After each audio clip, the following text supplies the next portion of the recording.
A change on a cellular level in my body. You know, the tears changed, something changed from pain to love. It is cruel irony that in this world full of the people, I feel so utterly alone.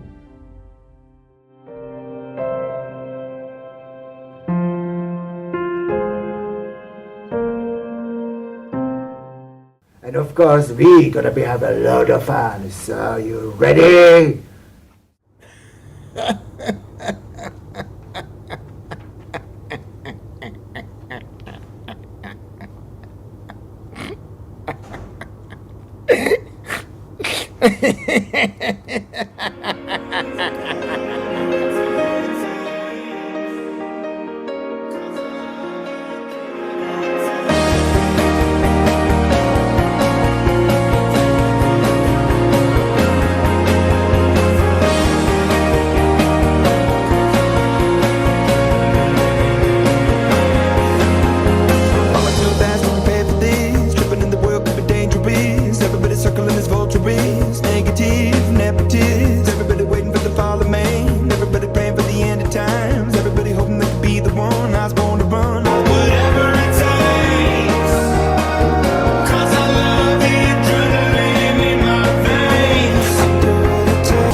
It's interesting to see like how I see myself like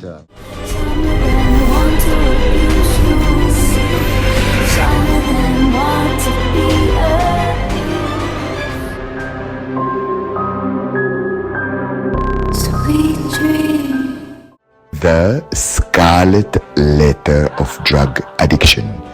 Judging books by their covers. Let's face it, the term drug addict carries a lot of baggage. It conjures up images of strung-out junkies, shady back alleys, and lives spiraling out of control. The truth is, the world of drugs is far more nuanced than our black and white thinking allows. To lump all substances into one big scary category is like saying a glass of Merlot is the same as a bottle of moonshine. It's just bad logic, folks. Psychedelics, not your average party tricks. Now let's talk about psychedelics. We're not talking about the kind of drugs that make you want to dance on tables or steal traffic cones. Looking at you, bath salts.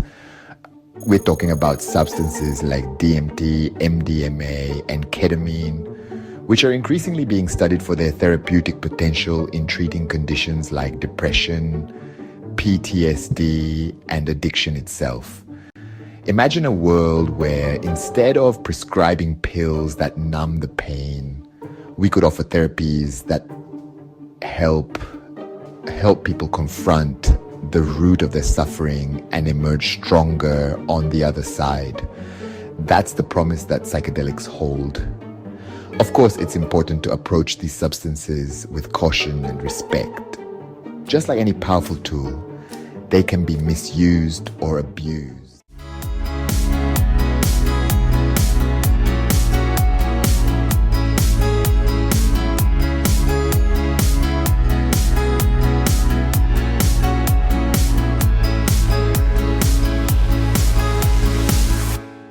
It's time we moved beyond the fear-mongering and misinformation that have plagued the conversation around these substances for far too long. Let's face it, life is weird.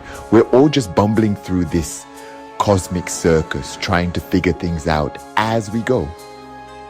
Maybe, just maybe, a little laughter, a little understanding, and the willingness to explore new perspectives are what we need to make the journey a little bit brighter, a little bit funnier, and a whole lot more enlightening.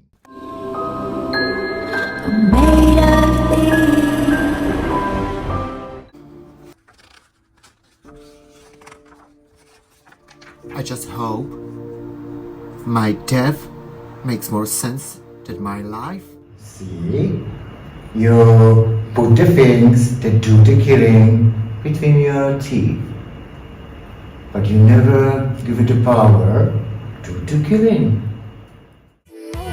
Keeping me in the moment. I bet you hadn't known it. Why don't you say so? Always when I write this poem, is a reason why I feel I don't know where to start.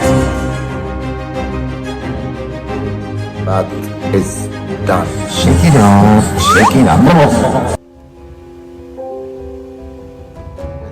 I was like, oh my god, something must be really wrong with I don't have to be perfect, really. I want something nice. There was a plan.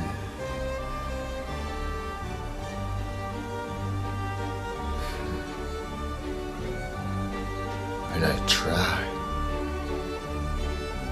I really try. Because I love you.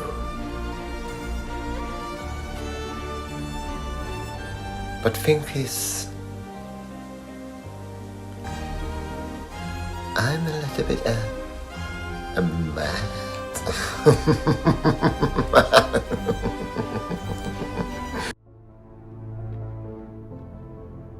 But let's be honest, it is not it without it cost.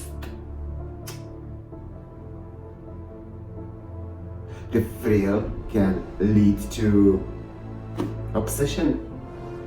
And obsession can turn to destruction.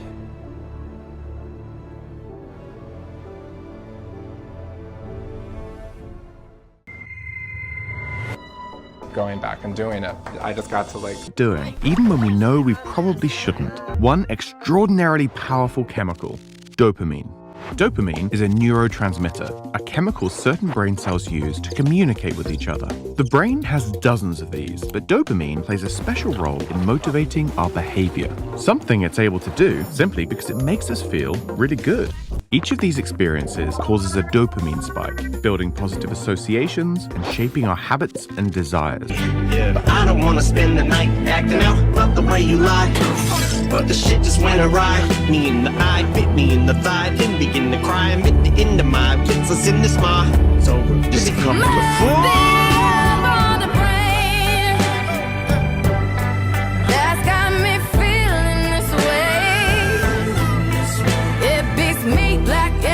But it fucks me so good and I can't get enough. Must be love on a brain. It keeps cursing my name. No matter what I do, I'm no good without you and I can't get enough. Must be love on the brain.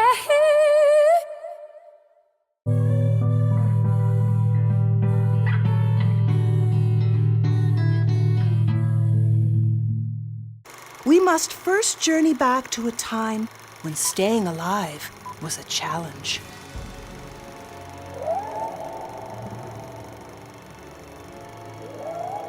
Unbeknownst to our prehistoric cousins, their everyday survival depended on the actions of a brain system scientists now call the mesocorticolimbic dopamine reward pathway. Found deep within the center of the brain, this pathway is activated when we encounter new stimuli that are important for our survival. The end result is a feeling of enhanced well-being. For our ancient ancestors, this meant that venturing out into dangerous territory to find a source of food or a sexual mate would lead to a release of dopamine, making our caveman here feel very, very good. Addiction also affects this area, up here. That's the prefrontal cortex, which is what separates us from other animals. And this is where decision-making and impulse control live. When drugs or alcohol are used, they activate the very same dopamine process in the survival center. And when use is repeated, that substance can hijack that part of the brain. Guess I should have seen it coming, caught me by surprise. You came into my crazy world like a cool and cleansing rain. Before I knew what hit me, baby, you were flowing through my veins. What does the fuck say?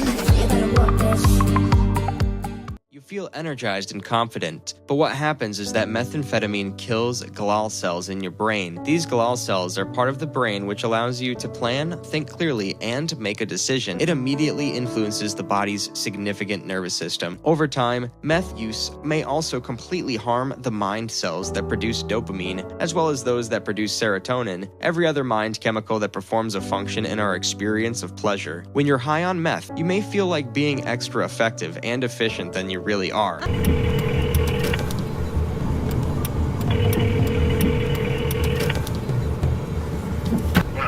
Come outside now. I'm a student, I'm a drug dealer. When you're a student, everyone's on drugs around you. It's easy to sort of capitalize off that market. Everyone wants to experiment with drugs when they come to uni. You must ask yourself how far you are willing to go for that understanding. Consider for the moment life of those who cross that line. They are most of them often haunted by their own choices. And they are left ruined.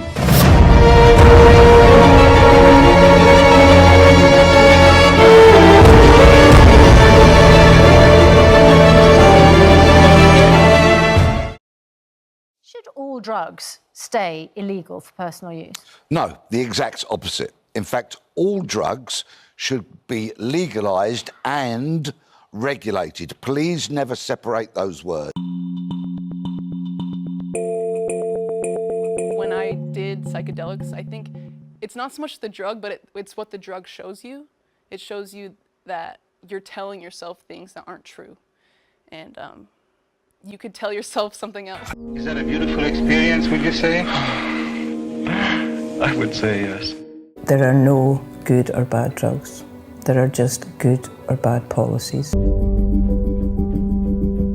Just a small improvement would be lovely.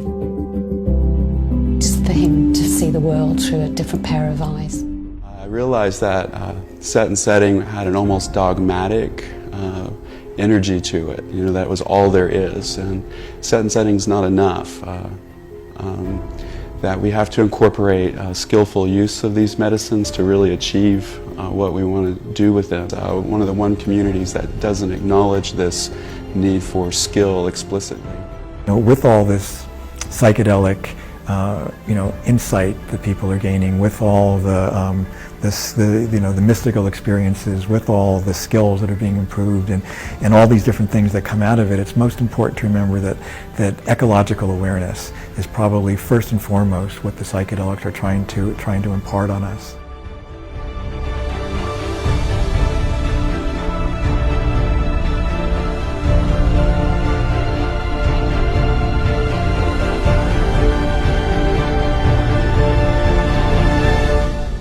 I'm much more being than I've ever been.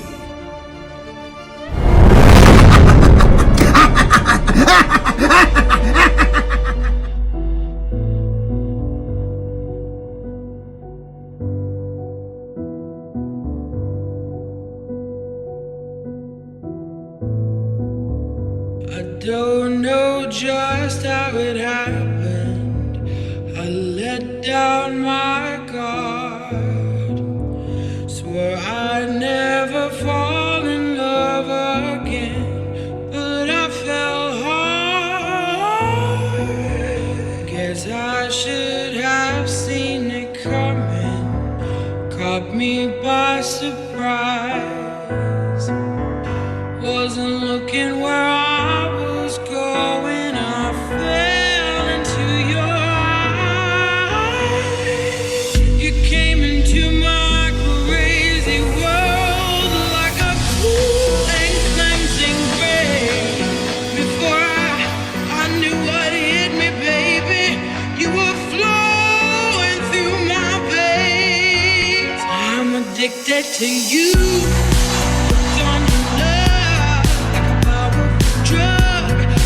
Get enough of, lost in your eyes, drowning in blue, out of control. What can I do? Be careful.